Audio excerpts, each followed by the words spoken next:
Waitress had no idea who was watching. A billionaire changed her life forever.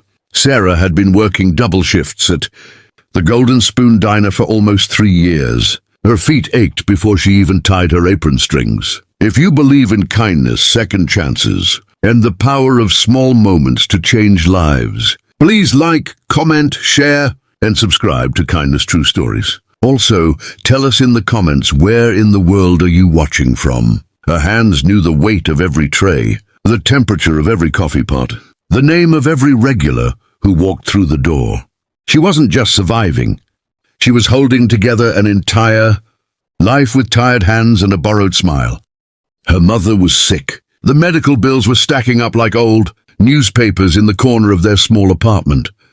Her younger brother was in community college, and she had promised him she would make sure he finished. So she showed up. Every single day, no matter what, she showed up. On a cold Tuesday evening in November, the diner was unusually crowded. A man came in alone, older, dressed simply in a grey coat. Nothing about him screaming wealth or importance. He sat at a corner booth and quietly asked for a cup of black coffee and a slice of apple pie. Sarah brought it to him without ceremony, refilled his cup twice without being asked. And when she noticed he was struggling to read the menu in the dim light, she wordlessly brought him a small flashlight. She kept in her apron pocket for exactly those moments. He looked up at her, surprised.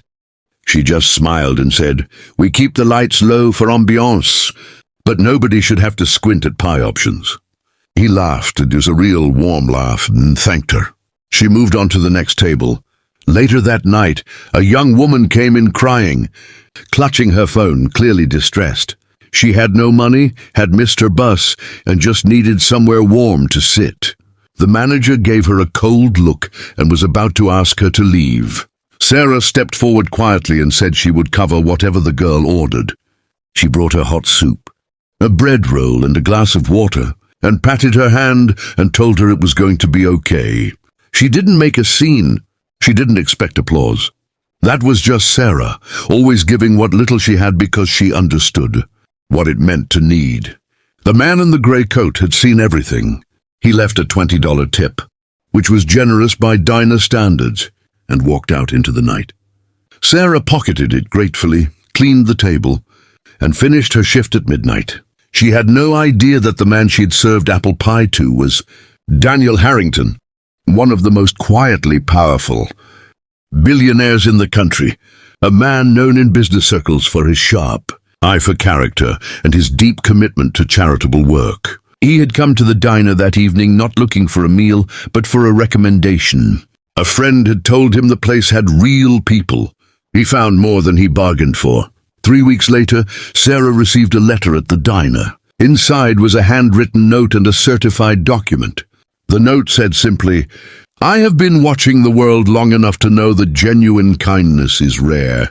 You have it. I want to make sure the world does not grind it out of you." The document was a fully funded scholarship for a nursing degree at a respected university, along with a year's worth of her mother's medical expenses covered and a small monthly stipend, so her brother could finish college without pressure.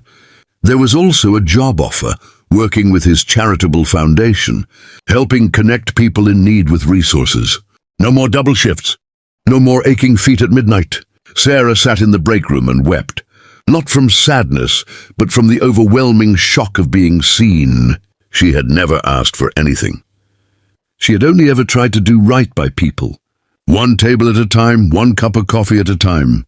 And somehow the universe had been keeping score all along. Her story spread quietly through the city, not because she wanted fame, but because Daniel Harrington believed that real kindness deserved to be witnessed.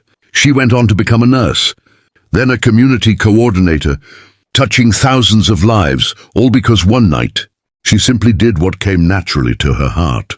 If this story moved you, please like, share, and subscribe to our channel, Kindness True Stories, where every story reminds you that goodness always finds its way back.